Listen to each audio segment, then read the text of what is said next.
हरे कृष्णा दोस्तों, कैसे हैं आप लोग? उम्मीद करती हूँ आप लोग अच्छे होंगे। तो आज है 24 जनवरी, दिन शुक्रवार।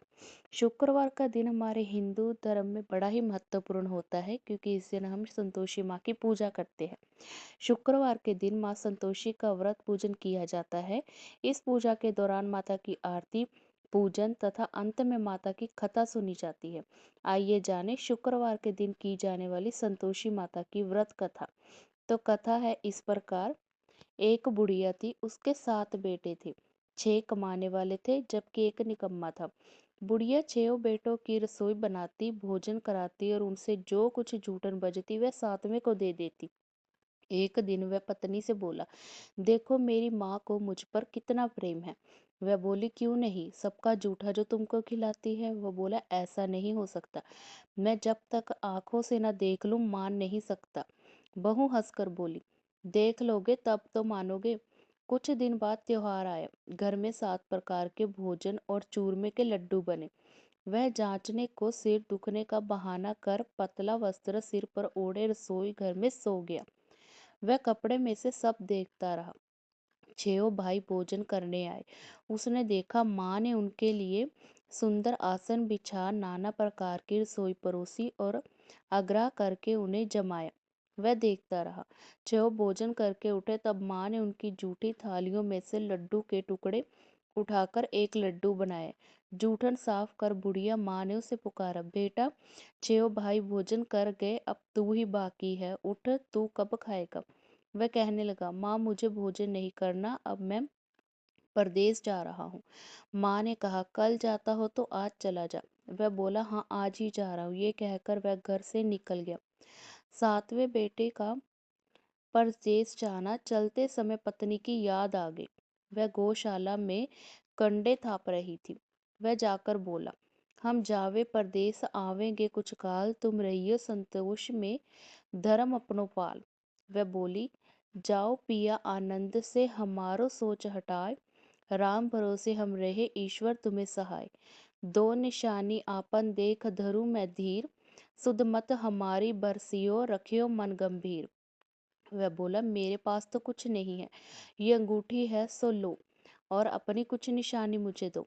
वह बोली, मेरे पास क्या है, ये गोबर भरा हाथ है। ये कहकर उसकी पीठ पर गोबर के हाथ की थाप मार दी। वह चल दिया। चलते चलते दूर देश पहुंचा। वहां एक साहूकार की दुकान थी। वहां जाकर कहने लगा, भाई मुझे नौकरी पर रख लो। साहूकार को जरूरत थी, वह बोला, रह जा। लड़के ने पूछा, तनख्वाह क्या दोगे? साहूकार ने कहा, काम देखकर दाम मिलेंगे। साहूकार की नौकरी मिली। वह सुबह 7 बजे से 10 बजे तक नौकरी बजाने लगा। कुछ दिनों में दुकान का सारा लेन देन, हिसाब किताब, ग्राहकों को माल बेचना, सारा काम करने लगा। साहूकार के 7-8 नौकर थे। वह सब चक्कर खाने लगे। ये तो बहुत होशियार बन गया। सेठ ने भी काम देखा और 3 महीने में ही उसे आधे मुनाफे का हिस्सेदार बना लिया। वह कुछ वर्ष में ही नामी सेठ बन गया और मालिक सारा कारोबार उस पर छोड़कर चला गया। इधर उसकी पत्नी को सास ससुर दुख देने लगे। सारी गृहस्थी का काम करा के उसे लकड़ी लेने जंगल में भेजते। इस बीच घर के आटे से भी जो भूसी निकलती, उसकी रोटी बनाकर रख दी जाती और फूटे नारियल की नारेली में पानी। एक दिन वह लकड़ी लेने जा रही थी। रास्ते में बहुत सी स्त्रियां संतोषी माता का व्रत करती दिखाई दी।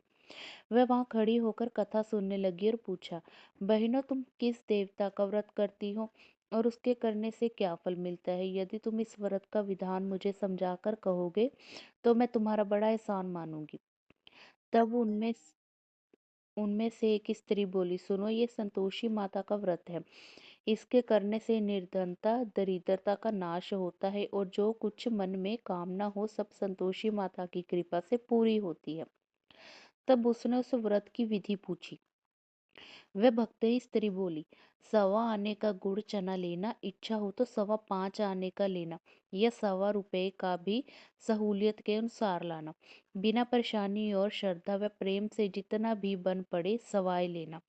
प्रत्येक शुक्रवार को निराहार रहकर कथा सुनना और उसके बीच कर्म टूटे नहीं। लगातार नियम पालन करना, सुनने वाला कोई न मिले तो घी का दीपक जला उसके आगे या जल के पात्र को सामने रखकर कथा कहना। जब कार्य सिद्ध न हो, नियम का पालन करना और कार्य सिद्ध हो जाने पर व्रत का उद्यापन करना। 3 मास में माता फल पूरा करती हैं। यदि किसी के ग्रह खोटे भी हों तो भी माता वर्ष भर में कार्य सिद्ध करती हैं। फल सिद्ध होने पर उद्यापन करना चाहिए, बीच में नहीं। उद्यापन में 2.5 सेर आटे का खाजा तथा इसी परिमाण से खीर तथा चने का साग करना। 8 लड़कों को भोजन कराना, जहाँ तक मिले देवर जेठ भाई बंधु के हों, ना मिले तो रिश्तेदारों और पास पड़ोसियों को बुलाना। उन्हें भोजन करा यथाशक्ति दक्षिण दे माता का नियम पूरा करना। उस दिन घर में खटाई न खाना, ये सुन बुढ़िया के लड़के की बहुत जल्दी। व्रत का परिणाम और माँ संतोषी के दर्शन देने के बारे में। रास्ते में लकड़ी के बोझ को बेच दिया और उन पैसों से गुड़ चना ले माता के व्रत की तैयारी कर आगे चली और सामने मंदिर देखकर पूछने लगी, ये मंदिर किसका है? सब कहने लगे संतोषी माता का मंदिर है। ये सुनकर माता के मंदिर में जाकर चरणों में लौटने लगी। दीन हो विनती करने लगी, माँ मैं निपट अज्ञानी हूँ, व्रत के कुछ भी नियम नहीं जानती, मैं दुखी हूँ। हे माता जगत जननी, मेरा दुख दूर कर, मैं तेरी शरण में हूँ। माता को दया आई। एक शुक्रवार बीता कि दूसरे को उसके पति का पत्र आया और तीसरे शुक्रवार को उसका भेजा हुआ पैसा आ पहुंचा। ये देख जेठ जेठानी मुंह सिकोड़ने लगे। लड़के ताने देने लगे। काकी के पास पत्र आने लगे, रुपया आने लगा, अब तो काकी की खातिर बढ़ेगी। बेचारी सरलता से कहती, भैया कागज आवे रुपया आवे, हम सबके लिए अच्छा है। ऐसा कहकर आंखों में आंसू भरकर संतोषी माँ के मंदिर में आ मातेश्वरी के चरणों में गिरकर रोने लगी। माँ मैंने तुमसे पैसा कब मांगा? मुझे पैसे से क्या काम है, मुझे तो अपने सुहाग से काम है। मैं तो अपने स्वामी के दर्शन मांगती हूँ। तब माता ने प्रसन्न होकर कहा, जा बेटी तेरा स्वामी आएगा। ये सुनकर खुशी से बावली होकर घर में जा काम करने लगी। अब संतोषी माँ विचार करने लगी, इस भोली पुत्री को मैंने कह तो दिया कि तेरा पति आएगा, लेकिन कैसे? वह तो इसे स्वप्न में भी याद नहीं करता। उसे याद दिलाने को मुझे जाना पड़ेगा। इस तरह माता जी उस बुढ़िया के बेटे के पास जा स्वप्न में प्रकट हो कहने लगी, साहूकार के बेटे सो रहा है या जागता है? वह कहने लगा, माता सोता भी नहीं जागता भी नहीं, कहो क्या आज्ञा है।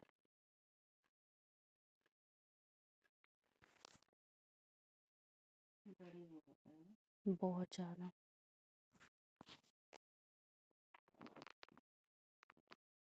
माँ कहने लगी, तेरे घर बार कुछ है कि नहीं? वह बोला, मेरे पास सब कुछ है, माँ बाप है, बहू है, क्या कमी है?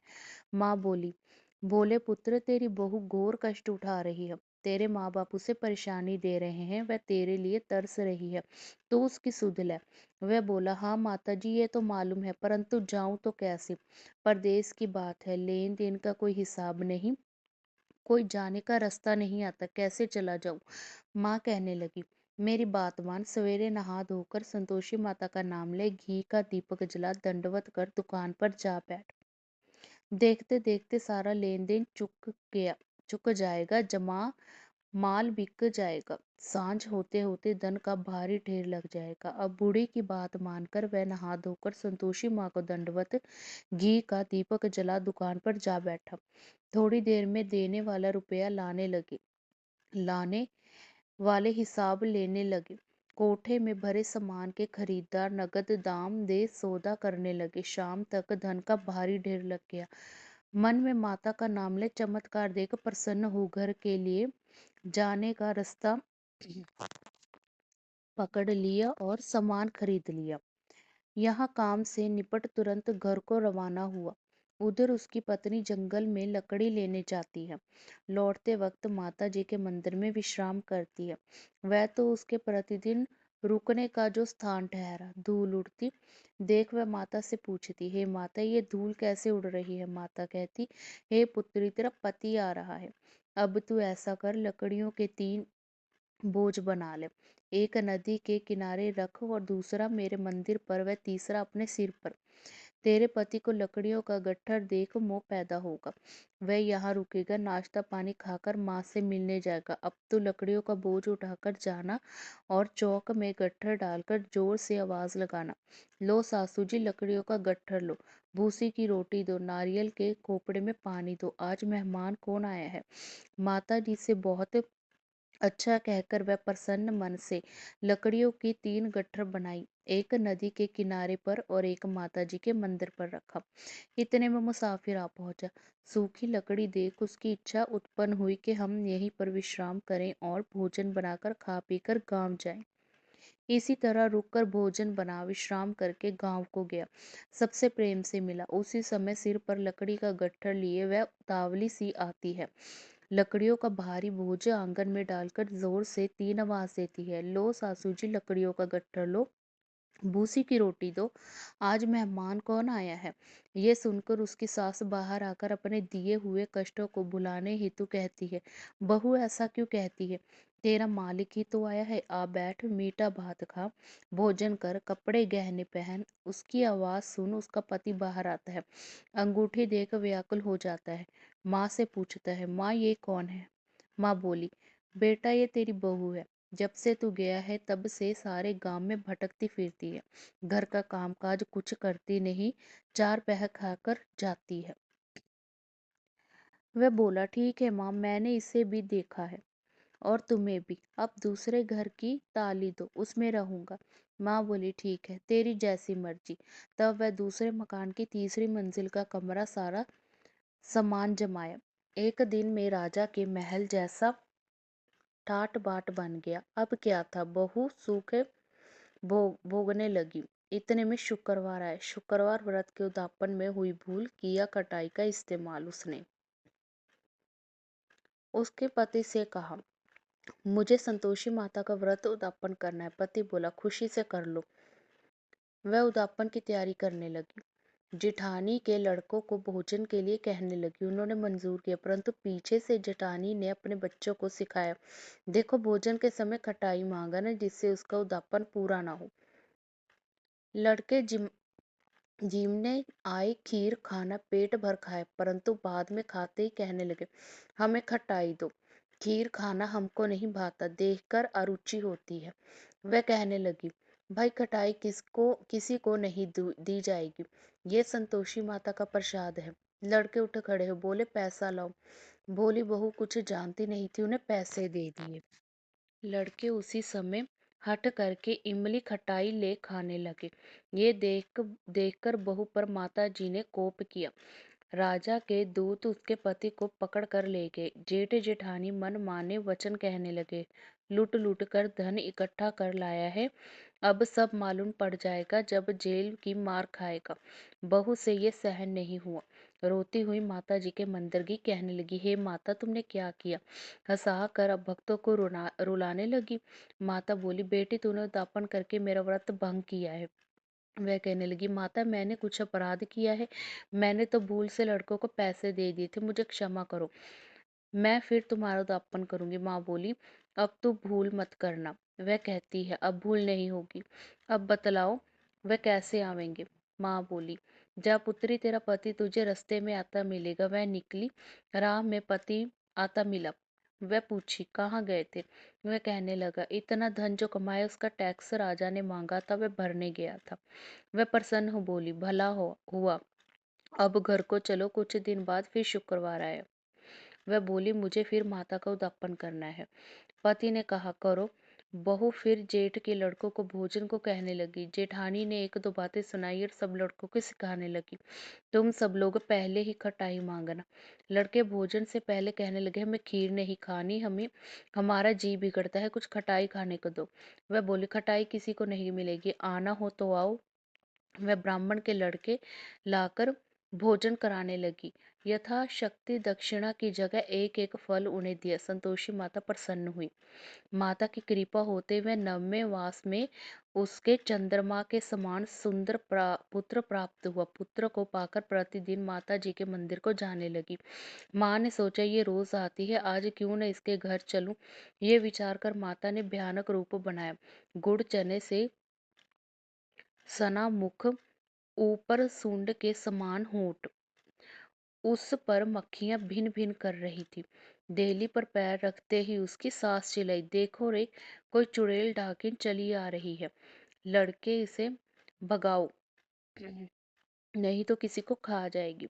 लड़के भगाने लगे, चिल्लाकर खिड़की बंद करने लगे। बहू रोशनदान में से देख रही थी। प्रसन्नता से पगली बन चिल्लाने लगी, आज मेरी माता जी मेरे घर आई हैं। वह बच्चे को दूध पीने से हटाती है। इतने में सास का क्रोध फट गया। वह बोली, क्या उतावली हुई, बच्चे को पटक दिया। इतने में माँ के प्रताप से लड़के ही लड़के नजर आने लगे। वह बोली, माँ, मैं जिसका व्रत करती हूँ ये संतोषी माता है। सबने माता जी के चरण पकड़ लिए और विनती कर कहने लगे, हे माता, हम मूर्ख हैं, अज्ञानी हैं, तुम्हारे व्रत की विधि हम नहीं जानते। व्रत भंग कर हमने बड़ा अपराध किया। जग माता, आप हमारा अपराध क्षमा करो। इस प्रकार माता प्रसन्न हुई। बहू को प्रसन्न हो जैसा फल दिया वैसा माता सबको दे। तो दोस्तों, कैसी लगी आपको हमारी आज की यह कहानी? अच्छी लगी हो तो वीडियो को लाइक कीजिएगा, चैनल को सब्सक्राइब कीजिएगा और वीडियो को ज़्यादा से ज़्यादा शेयर कीजिएगा। Thank you for watching.